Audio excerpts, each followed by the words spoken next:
ما هذا الثعبان؟ يا رب أرجعني أعمل صالحا. من ربك؟ ما دينك؟ من النبي الذي بعث فيك؟ القبر يضيق علي وتوجد ثعابين حولي. افتحوا لي، أنا حي، لا تتركوني، إنني أختنق. كان هذا الشاب يصرخ في قبره بعدما أغلق عليه، يشعر وكأنه ما زال حيا، ولكنه في عالم آخر، عالم البرزخ. كان يسمع صوته، يصرخ بأعلى صوته، ولكن لم يكن هناك أحد ليسمعه. كان يظن أن أهله الذين غادروا القبر يستطيعون سماعه، ولكنهم قد رحلوا بالفعل.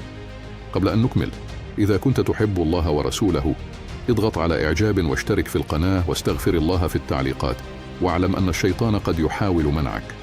قبل وفاته كانت أعمال هذا الشاب سيئة، لم يكن يصلي ولم يكن يفعل الخير، بل كان يرتكب المعاصي وكان عاقا لوالديه.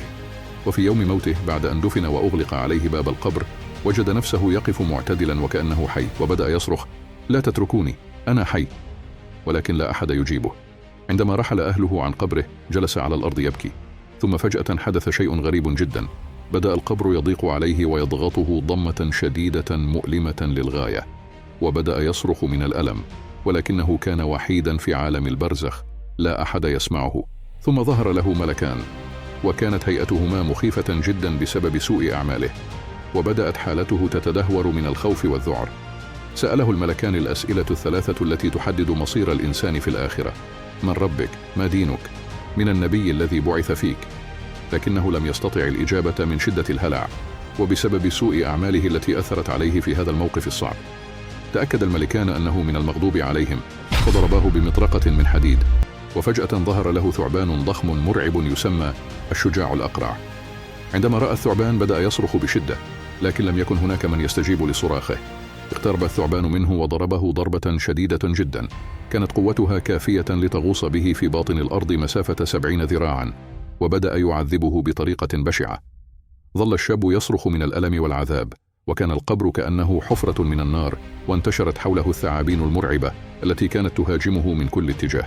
استمر في رفع يده إلى السماء ويصرخ: يا رب أرجعني أعمل صالحا، افعل كل ما يرضيك، يا رب نجني.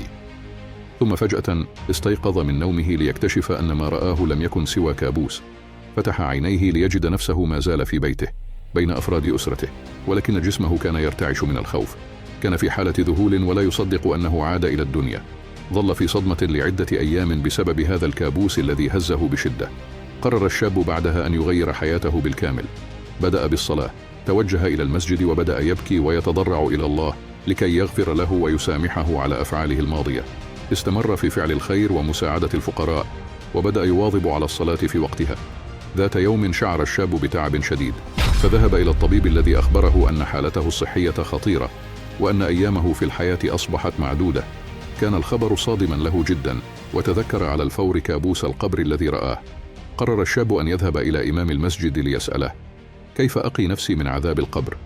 فأجابه الإمام: أولا، عليك المداومة على الاستغفار، فقد قال الله في القرآن: وما كان الله معذبهم وهم يستغفرون. ثانيا، عليك قراءة سورة الملك، فقد ورد في الأحاديث أن هذه السورة تنجي من عذاب القبر. ثالثا، المحافظة على الصلاة في أوقاتها، فهي من أعظم الأعمال. رابعا، عليك بالعمل الصالح والصدقة، فإنها ترفع من درجات المسلم وتكون حجابا من العذاب. خامسا، الدعاء المستمر والتضرع إلى الله بالحماية والرحمة. بدأ الشاب ينفذ ما قاله له الإمام. كان يكثر من الاستغفار، ويداوم على قراءة سورة الملك، ويواظب على الصلاة في وقتها، كما كان يقوم بالكثير من الأعمال الصالحة ويساعد المحتاجين، ولم يتوقف عن الدعاء إلى الله أن يرحمه ويغفر له. وجاء اليوم الذي كان ينتظره، يوم وفاته، ولكن هذه المرة لم يكن حلما أو كابوسا، بل كان واقعا. توفي الشاب بالفعل، ودخل قبره مرة أخرى، ولكن هذه المرة كان مختلفا تماما عن المرة الأولى.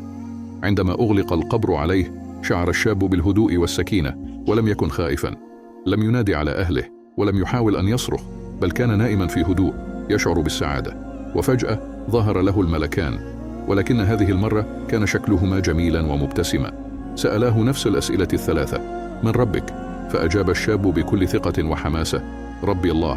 فابتسم الملكان وقالا له: ما دينك؟ فأجاب الشاب بعزة: دين الإسلام.